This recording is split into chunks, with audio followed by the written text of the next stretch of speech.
Whenever India and Pakistan face off, tension erupts. It's not only at the borders, but also in the hearts of millions. Kashmir, terrorism, military movements, all of it adds to the growing uncertainty of South Asia's future. But the real question is this: is war truly imminent? Is corruption behind this chaos? And who will be the real leaders of these two nuclear-armed nations in the future? Let's break down the reality behind the headlines, explore the politics, and take a deep dive into what lies ahead. The hostility between India and Pakistan is not new. Since the partition of British India in 1947, the two nations have fought for wars: 1947, 1965, 1971, and the 1999 Kargil conflict. The 1971 war was a turning point. Pakistan lost not only the war, but also its eastern territory, now Bangladesh. That trauma still shapes Pakistan's military thinking. After 1971, Pakistan shifted to a different strategy: proxy wars. Groups like Lashkar-e-Taiba and Jaish-e-Mohammed were used to target India without direct military engagement. India, in turn, changed its posture too. The 2016 surgical strikes, the 2019 Balakot airstrike. These were signals.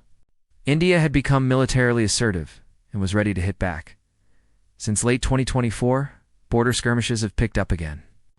India says Pakistan-backed militants are trying to infiltrate across the Kashmir border.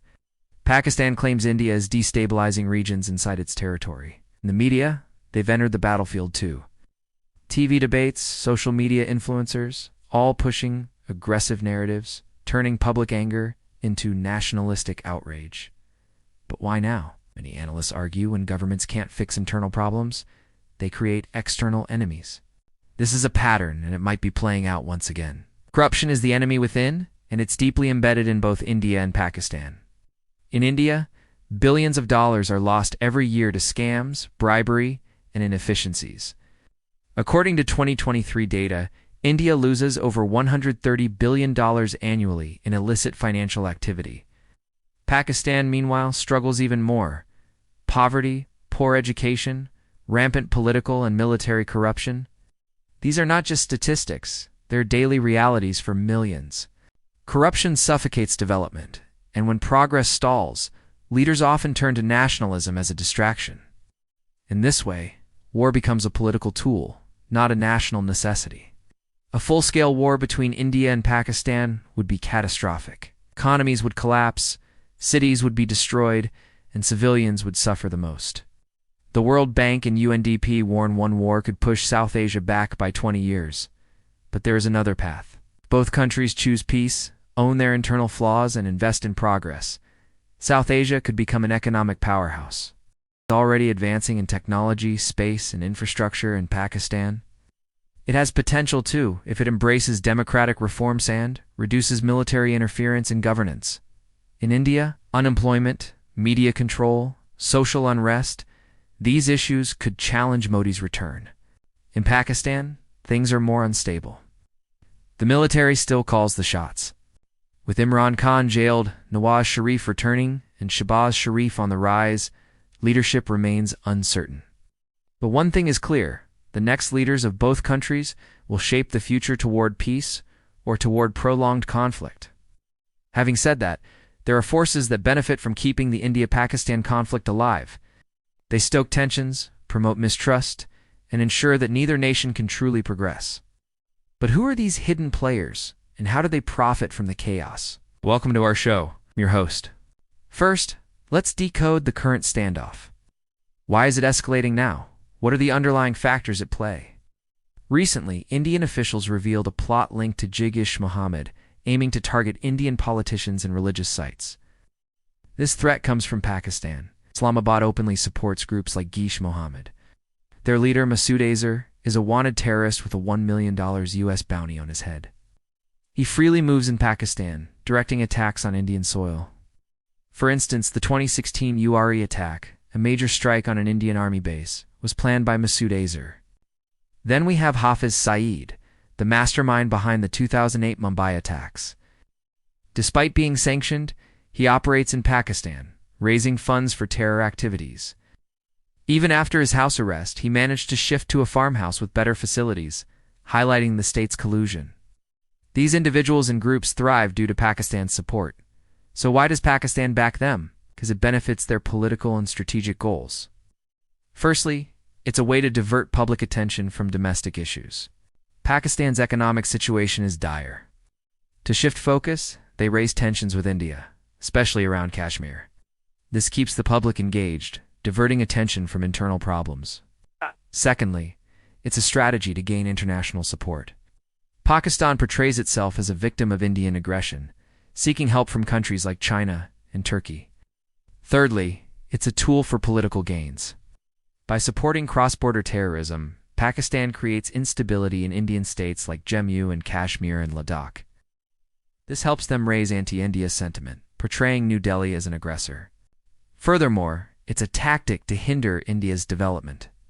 Cross-border terrorism and a tense border situation discourage foreign investment and disrupt trade. This affects India's economic growth, which is seen as a threat by Pakistan. Finally, it's a way to maintain control over Kashmir. Pakistan uses proxies like the Hizb ut-Tahrir and Jaish-e-Mohammed to create unrest in the region. This keeps Kashmir in the spotlight and prevents India from fully integrating it into the mainstream. But why does India care so much about Kashmir? What makes it worth going to war over? Kashmir's significance for India goes beyond just geography. It's deeply rooted in history, culture, and identity. Historically, Kashmir's strategic importance dates back centuries.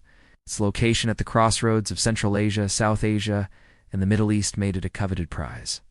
During the Mughal, Afghan, and Sikh empires, rulers fought to control the region.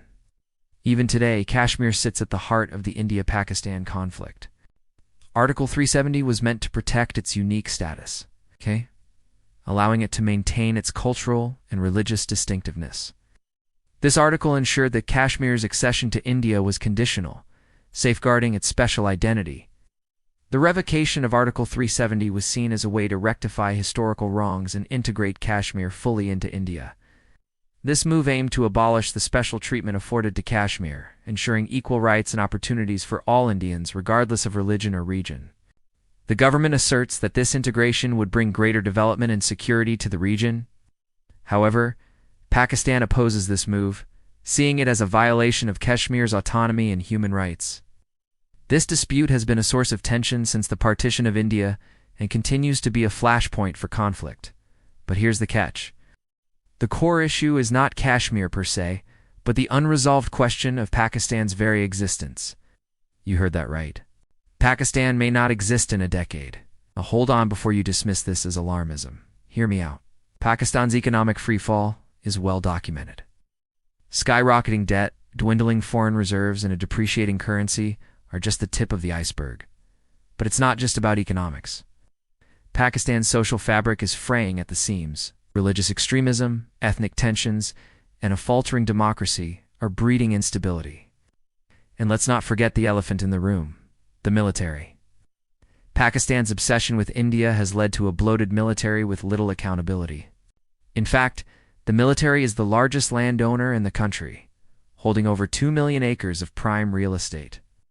Talk about irony? How can a nation that can barely feed its people justify such extravagance? The answer lies in the pursuit of geopolitical relevance. Pakistan believes that by keeping the India conflict alive, they can remain important in the eyes of the world, specifically the United States. This belief is ingrained in their strategic psyche. The U.S. has propped up Pakistan as a counterweight to India. This dynamic has enabled Pakistan to divert resources from development to the military, perpetuating a cycle of poverty and conflict. And this brings me to the crux of the matter. Is war between India and Pakistan inevitable? The answer, a resounding, probably not. While both nations have nuclear arms, rational minds will always prevail. War is simply too costly, both economically and humanly. Furthermore, both India and Pakistan are under pressure from their respective populations. In India, citizens are increasingly questioning the economic and emotional costs of the Kashmir conflict. In Pakistan, ordinary citizens are fed up with the political and economic turmoil that's kept them in a perpetual state of uncertainty. Both countries need stability and peace to grow. For India, it's about realizing its full potential as a global power. For Pakistan, it's about averting an economic and social catastrophe. The road ahead is clear. Both nations must invest in their people, prioritize their economic growth, and reform their political systems. Only then can they hope to build a future that doesn't involve war. On that note, let me leave you with a thought. As citizens, we have the power to shape our nation's future. Let's use that power wisely. Don't fall prey to divisive rhetoric or warmongering.